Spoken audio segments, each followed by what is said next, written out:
Hello बच्चों, let's read this question. This question says that which is not an incorrect statement among the following. तो basically इस question में हमें चार statement given है और हमें बताना है कि इन चारों स्टेटमेंट में से ऐसी कौन सी स्टेटमेंट है जो कि इनकरेक्ट नहीं है। अब अगर इस क्वेश्चन के मैं की कॉन्सेप्ट की बात करूं तो इस क्वेश्चन का जो की कॉन्सेप्ट है वो है बच्चों ecosystem. Let me right it over here. It is ecosystem. अब सबसे पहले तो देखो इकोसिस्टम क्या होता है। तो इकोसिस्टम जो है वो है बच्चों एक functional interaction. It is a functional interaction. और ये इंटरैक्शन किस किस चीज के बीच में होता है। तो ये इंटरैक्शन होता है mainly between biotic and abiotic component. So ecosystem is the functional interaction between biotic and abiotic component. Abiotic component. अब हम एक एक करके अपनी सारी स्टेटमेंट्स को चेक करेंगे।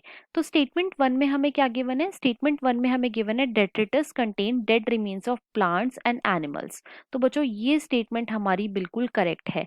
क्यों? क्योंकि देखो जो डेट्राइटस होता है, डेट्राइटस जो होता है ये क्या कंटेन करता है। ये कंटेन करता है बच्चों dead remain of plant, dead remains of plant, जिसके अंदर मेनली क्या क्या आ सकते हैं। जिसके अंदर मेनली आ सकते हैं बच्चों फ्लावर, लीव्स और बार्क। और साथ ही साथ जो एनिमल के डेड रिमेन होते हैं एंड एनिमल के जो डेड रिमेन होते हैं वो भी आ सकते हैं। और इसके अंदर मेनली आता है बच्चों फीकल मैटर, फीकल मैटर। साथ ही साथ ये जो डेट्राइटस होता है ये बच्चों एक रॉ मटेरियल होता है डीकॉम्पोजिशन का। It is the raw material for decomposition, for decomposition. Right. तो यहाँ पे स्टेटमेंट वन जो है वो बिल्कुल करेक्ट गिवन है। और क्वेश्चन में हमें इनकरेक्ट स्टेटमेंट कौन सी नहीं है वही बताना था। तो स्टेटमेंट वन हमारा फाइनल आंसर हो जाएगा। लेकिन हम एक बार बाकी स्टेटमेंट्स को भी चेक कर लेते हैं। स्टेटमेंट टू में हमें क्या गिवन है। Primary consumer belong to the first trophic level. तो बच्चों ये इनकरेक्ट है। फर्स्ट ट्रॉफिक लेवल पे कौन आते हैं। फर्स्ट ट्रॉफिक लेवल पे आते हैं बच्चों प्रोड्यूसर्स। राइट। और जो प्राइमरी कंज्यूमर है वो कौन से ट्रॉफिक लेवल पे आएंगे। वो आएंगे बच्चों सेकेंड ट्रॉफिक लेवल पे, सेकेंड ट्रॉफिक लेवल पे। तो यहाँ पे स्टेटमेंट टू जो है वो इनकरेक्ट है। स्टेटमेंट थ्री में हमें क्या गिवन है। स्टेटमेंट थ्री में हमें गिवन है the pyramid of biomass in the sea is generally upright. तो ये स्टेटमेंट भी हमारी इनकरेक्ट है। क्यों? क्योंकि जो सी के अंदर पिरामिड ऑफ बायोमास होता है वो कैसा होता है। वो होता है बच्चों इन्वर्टेड।